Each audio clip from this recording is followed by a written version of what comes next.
Je ne donnerai pas à mon Dieu ce qui ne me coûte pas. C'était la phrase d'un grand roi, le grand roi David, qui a été l'instituteur des chantres en Israël. Mesdames et messieurs, bienvenue au cœur des adorateurs. Je suis votre humble serviteur, le pasteur chantre Anaf. Et comme vous le savez, je vais nous entretenir pendant quelques instants avec une personnalité du monde des adorateurs. Quelqu'un qui se distingue de par sa profondeur, de par ses chansons, de par la qualité de son adoration et surtout de par la richesse de son expression d'adoration. Je suis aujourd'hui en compagnie du pasteur Amos. Pasteur, bonjour. Bonjour, pasteur Anaf. Alors, nous sommes au cœur des adorateurs. C'est ici où nous parlons des choses qui tiennent à cœur à tous les adorateurs. Et aujourd'hui, nous avons un thème très très important. Mais avant d'entrer dans le thème, il y a beaucoup de personnes ici.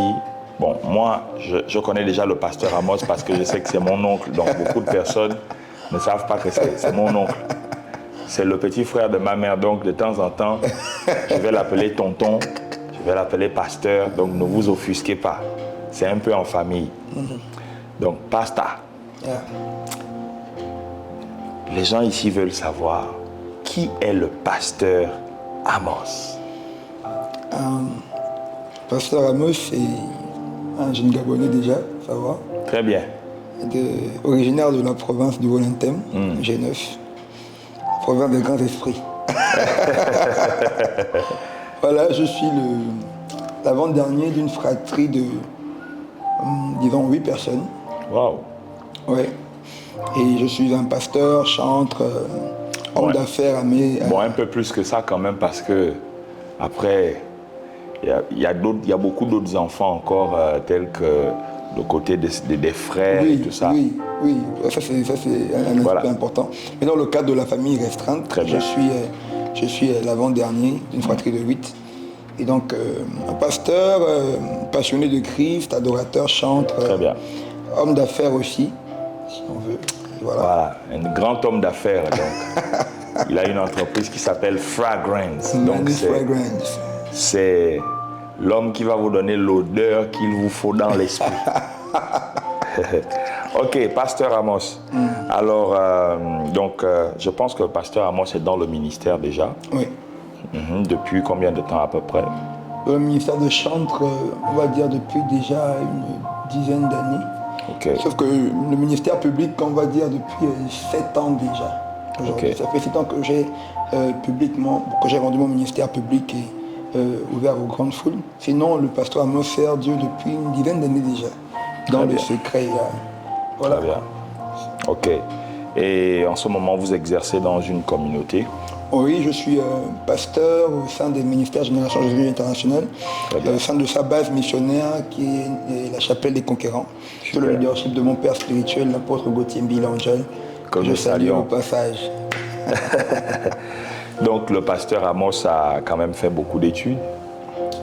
C'est relatif, hein, après. Pasteur Amos s'est arrêté en licence droit des affaires. J'ai fait mes études à l'Université internationale de Casablanca au Maroc. Yes. Après ça, je suis rentré au pays pour m'occuper à autre chose. Ok, et donc le pasteur Amos, est-ce que le pasteur Amos est un cœur à prendre? Oui, ça fait déjà 2 ans que je suis avec ma charmante épouse. Un cœur à prendre, je ne sais pas à quoi revoir cette expression. Est-ce que le pasteur Amos est marié? Non, pasteur Amos n'est pas marié, c'est clair, je ne suis pas marié. D'accord. Mais être un cœur à prendre, c'est autre chose. Je suis un cœur à laisser tranquille pour le moment. Ok, de toutes les façons, celles qui veulent le message ont déjà entendu le message. Voilà, donc lui, il ne comprend pas cœur à prendre ce que ça veut dire, mais vous savez très bien, n'est-ce pas? Alors, pasteur Amos, on parle d'une dizaine d'années, mais ça te fait combien de temps dans la musique? Quelle est ton histoire avec la musique déjà? Mon histoire avec la musique commence un peu plus jeune. Après, je n'ai plus exactement les références exactes en termes d'années. Mais je sais qu'à la base, je n'étais pas intéressé par le chant. Même si dans ma famille, nous sommes une famille de chanteurs. Et j'avais mon neveu qui venait en vacances chaque été. Bon, chaque saison sèche en Afrique. Personne dit... Voilà, moi j'appelle la yode. Bon, c'est des choses de... Voilà. Et il avait une telle passion pour la musique. Et c'était une passion contagieuse qui fait en sorte que j'ai commencé à développer l'amour pour la musique. Rien qu'en l'écoutant, on le voit chanter. Ah, j'aurais un secret à vous donner sur le pasteur Amos tout à l'heure. Donc, ma première inspiration normalement en musique, c'est le pasteur... Bon, c'est Harold, le pasteur Harold bien après, parce qu'à l'époque, il rappelle même.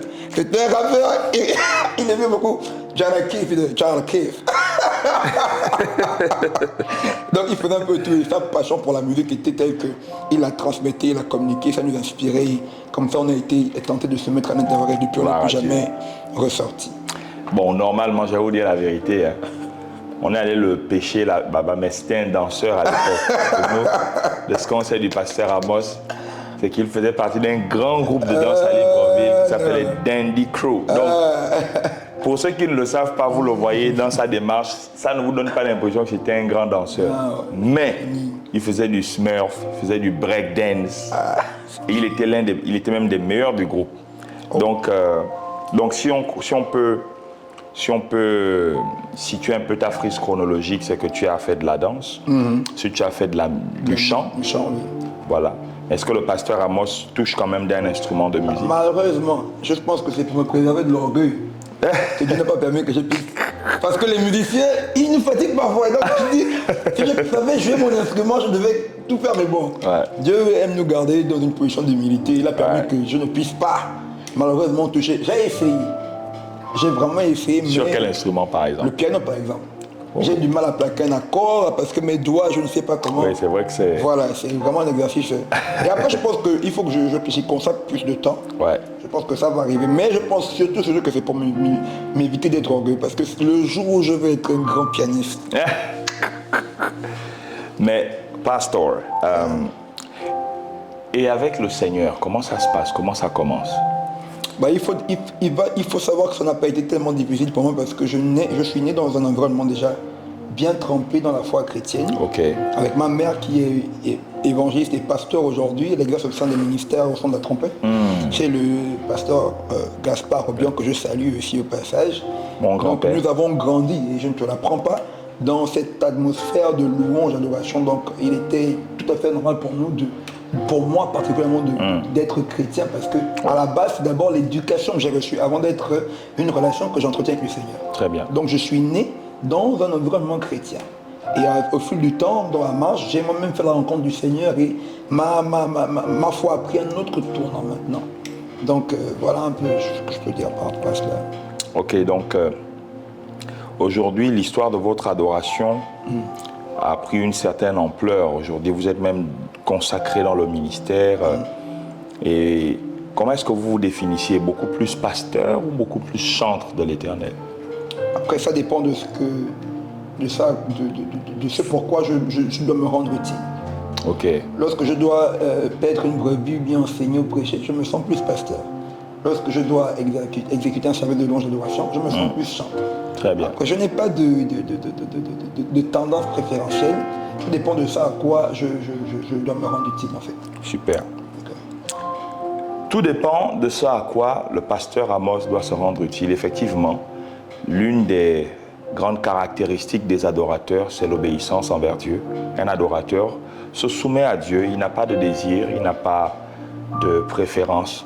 Et nous allons marquer une toute petite pause pour vous permettre de regarder un peu le ministère du pasteur Amos en quelques images. Et nous revenons juste après afin de planter proprement le décor concernant ce dans quoi le pasteur Amos va nous entretenir aujourd'hui. À tout à l'heure. La Bible dit qu'il monte au milieu des cris de triomphe. Et ce soir, nous te faisons monter au milieu des cris de reconnaissance. Nous élevons notre Ebenezer, celui qui a gardé notre nation, le Gabon. Le Dieu que nous élevons, et ce clameur des cris de joie peut faire monter.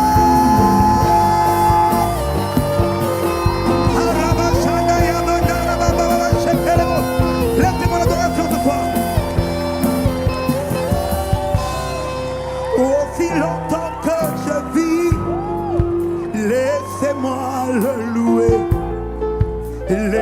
laissez-moi l'adorer. Laissez-moi témoigner. Tant qu'il me donnera la force, laissez-moi le louer. Laissez-moi l'adorer. Laissez-moi témoigner. Même au milieu du désert, laissez-moi le louer. Laissez-moi l'adorer. Laissez-moi témoigner.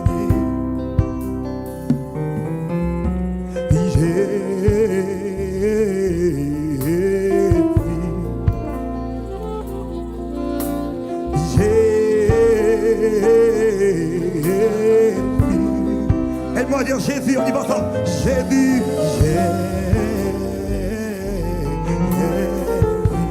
oui, ce soir nous élevons le nom de Jésus, Jésus.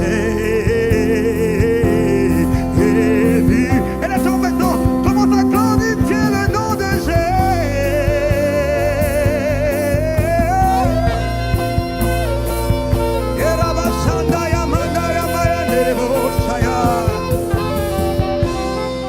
Aussi longtemps que je vis, laissez-moi l'adorer. Laissez-moi témoigner. Oui, après toute cette année, laissez-moi ce soir. Laissez-moi répondre mon action de grâce. Et laissez-moi. Oh, parce qu'il a protégé ma nation, laissez-moi le louer. Laissez-moi l'adorer. Laissez-moi témoigner ce qu'il a fait. Oh oui, pendant mes jours ici-bas, laissez-moi. Oh, laissez-moi.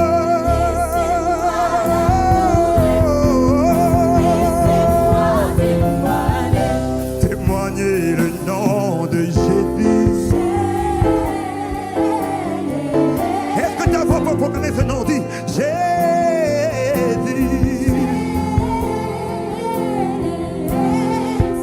Il monte au milieu des cris de joie. Il monte au milieu des cris. Oh, il monte au milieu des cris. Chaque chant révèle parfois un caractère de Dieu. Très bien. Mais ce caractère de Dieu-là, nous devons pouvoir le retrouver dans l'histoire qui nous a amenés à nous mettre à genoux devant Dieu. Avant de donner un chant, Dieu te donnera d'abord une histoire. Il faut que tu aies une histoire avec Dieu. Très bien. Si tu n'as pas une histoire avec Dieu, tu n'auras pas de chant. Tu n'auras pas d'expression, tu n'auras rien, tu es vide. Et celui dont tu parles, tu ne le connais pas. Mais moi, ce qui me concerne, je l'ai vu. Et quand je l'ai vu, je connais ce qui s'est produit en moi. Et c'est ce qui se produit à chaque fois que je ferme mes yeux devant lui. Votre adoration deviendra véritable et spirituelle lorsque vous ferez la rencontre de celui-là dont vos pères vous ont parlé.